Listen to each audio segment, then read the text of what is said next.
नमस्कार, मेरा नाम ज्ञानेश्वर है और आप देख रहे हैं लाइव फिजिक्स। देखिए, बात करेंगे मोकामा उपचुनाव की और बात करेंगे कल 14 अक्टूबर को बाढ़ में क्या होने जा रहा है, इसकी जानकारी भी इसी वीडियो में देंगे। लेकिन पहले एक बात बताता हूं, यदि आप किसी नॉनवेज लवर से मिलेंगे, मतलब जिन्हें मुर्गा मीट खाना बहुत पसंद है और किस्म किस्म के व्यंजन खाते हैं, तो आजकल एक विज्ञापन बहुत ही प्रचलित है। बटर चिकन का नाम सुनते ही नान याद आता है।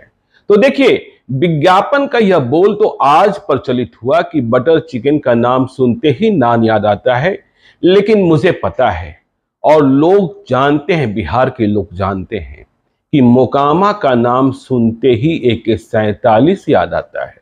देखिए, मोकामा और AK-47 का जो संबंध है, बहुत करीब का संबंध है और मोकामा के बाहुबलियों के लिए तो AK-47 जो है वो मंगलसूत्र है।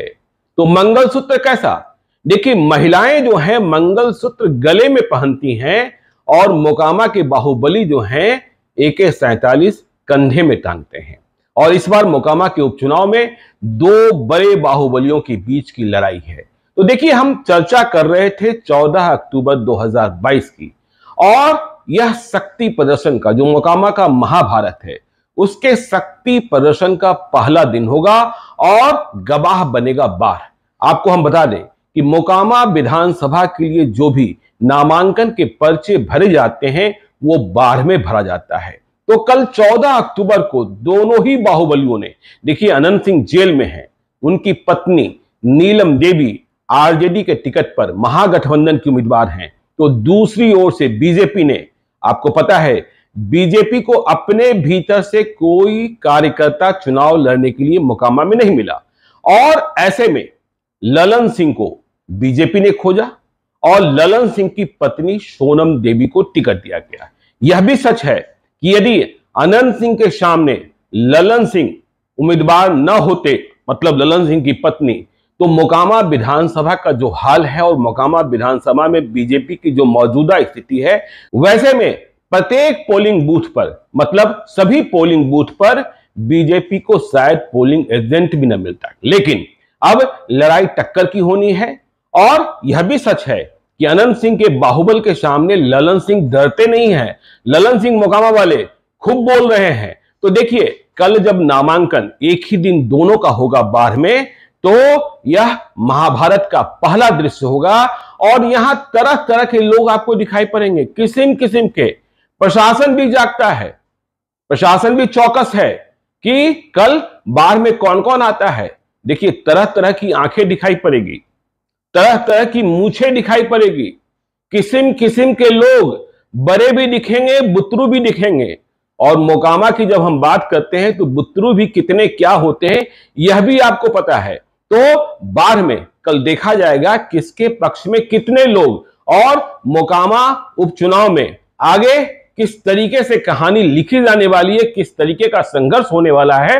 देखिए, बीजेपी ने जब फैसला किया कि ललन सिंह की पत्नी सोनम देवी को उम्मीदवार बनाएंगे, तो ललन सिंह भी बिल्कुल टाइट होकर मोकामा की सड़कों पर उतर आए हैं, लोगों से वोट मांग रहे हैं। और पहले जिस तरीके से एक तरफा दिख रहा था चुनाव, वहां अब मुकाबले की बात हो रही है। मुकाबला कितना होगा यह अभी हम नहीं कह सकते हैं, क्योंकि 2005 से 2015 तक के चुनाव में, हर चुनाव में ललन सिंह अनंत सिंह के खिलाफ लड़ते रहे हैं। कभी खुद लड़े, कभी उनकी पत्नी लड़ी, लेकिन पराजय का सामना हुआ है। लेकिन चुनाव जो है वह मुकाबले का रहा है। लेकिन इस बार महागठबंधन है और महागठबंधन में नीतीश कुमार भी हैं, लालू यादव भी हैं, कुल 7 पार्टियां, और उधर से बीजेपी अकेले है। मुकेश सहनी ने भी कहा था कि मोकामा में हमारी भागीदारी होगी, लेकिन मुकेश सहनी ने अभी पत्ता नहीं खोला है। कहा जा रहा है कि वे किसी न किसी उम्मीदवार को समर्थन देंगे। तो ये सब जो स्थितियां और परिस्थितियां हैं, मोकामा की लड़ाई को बहुत रोमांचक बना रही है। अंत तक मोकामा में आपको संघर्ष दिखेगा। देखिए, मोकामा में जब आप चलेंगे सड़कों पर, तो आपको किस्म किस्म के लोग दिखाई पड़ेंगे, जो अपने को बाहुबल वाले समझते हैं, जो अपने को बिल्कुल रंगदार समझते हैं।